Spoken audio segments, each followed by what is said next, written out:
You ever go in somebody's house and open up their refrigerator? Were you surprised at what you saw? I mean, was it clean? Was it nice? Was it organized? Or was it dirty, messy, and nasty? I mean, did it make you want to take something out of it?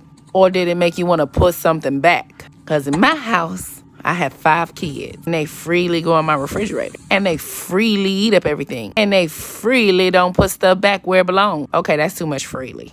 Anyway, I do my best to stock it up with fruits and vegetables because I'm not paying $20 for no bag of chips. And get all the fruit and vegetables they want, eat up all of it, and I don't care because it's good for them. All right, bye.